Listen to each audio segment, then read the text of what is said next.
ఇటీవల ఏ రాష్ట్ర అసెంబ్లీ ఎన్నికలు చూసినా ఇంచుమించుగా ఒకే విధంగా హామీలిస్తున్నారు. అన్ని పార్టీలు ఓటర్లకు వారి అవసరాలను గుర్తించి హామీలు గుప్పిస్తున్నాయి. పెన్షన్ల పెంపు, మహిళలకు ఆర్థిక సాయం, విద్యార్థులకు ఉచితంగా స్కూటీలు, ఉచిత విద్యుత్, ఉచిత బస్సు, గ్యాస్ సిలిండర్పై రాయితీ లాంటి హామీలు కురిపిస్తున్నాయి. అధికారంలోకి వచ్చిన తర్వాత అవకాశమున్న మేరకు ఒక్కో పథకాన్ని అమలు చేస్తున్నాయి.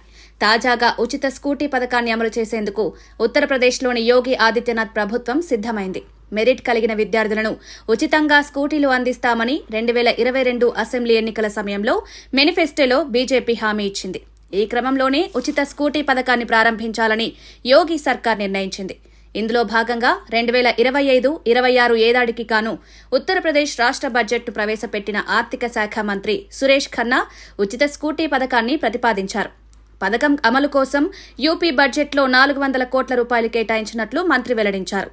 రాష్ట్రంలో ప్రతిభ కలిగిన విద్యార్థినులకు ఈ పథకం కింద ఉచితంగా స్కూటీలు అందించనున్నట్లు తెలిపారు. ఈ పథకానికి మహారాణి లక్ష్మీబాయి అని పేరు పెట్టినట్లు వెల్లడించారు.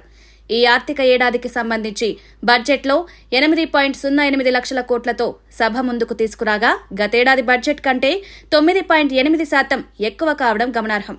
ఇక యోగి బడ్జెట్పై సమాజ్వాదీ పార్టీ అధినేత అఖిలేష్ యాదవ్ సంచలన వ్యాఖ్యలు చేశారు. రైతులకు బీజేపీ ఇచ్చిన హామీలు పెరుగుతున్నాయి కానీ రైతుల సమస్యలు మాత్రం తీరడం లేదని మండిపడ్డారు. రైతుల సంక్షేమం కోసం 5 ఏళ్లలో నీటిపారుదల కోసం ఇచ్చిన విద్యుత్ అందిస్తామని హామీ ఇచ్చినా ఆ హామీని నెరవేర్చడంలో యోగి సర్కార్ విఫలమైందన్నారు. మరోవైపు యువ మహిళా సాధికారత కింద 18 ఏళ్లు పైబడి చదువుకుంటున్న ప్రతి యువతికి ఎలక్ట్రిక్ స్కూటర్లను అందజేస్తామని ఎన్నికల మేనిఫెస్టోలో పేర్కొంది కాంగ్రెస్. హైదరాబాద్, రంగారెడ్డి, మేడ్చల్ జిల్లాల్లో సుమారు 1784 కాలేజీలుండగా పేద విద్యార్థులు సుమారు 5 లక్షల మంది వరకు ఉన్నారు. వీళ్లలో 2 లక్షల మంది హైదరాబాద్ పరిధిలో ఉండగా ప్రభుత్వ కాలేజీల్లో చదువుతున్న వారు 70,000 మంది ఉన్నారు. కేంద్ర సబ్సిడీ పోను ఒక్కో స్కూటీకి 50,000 రూపాయల చొప్పున 70,000 స్కూటీలకు సుమారుగా 350 కోట్ల రూపాయల రాష్ట్ర ప్రభుత్వం ఖర్చు చేయాల్సి ఉంది. అయితే ఇందుకు సంబంధించిన విధి విధానాలను ప్రభుత్వం ఇంకా రూపొందించలేదు. ఇప్పుడు ఈ పథకంపై రేవంత్ రెడ్డిని యువత ప్రశ్నిస్తోంది.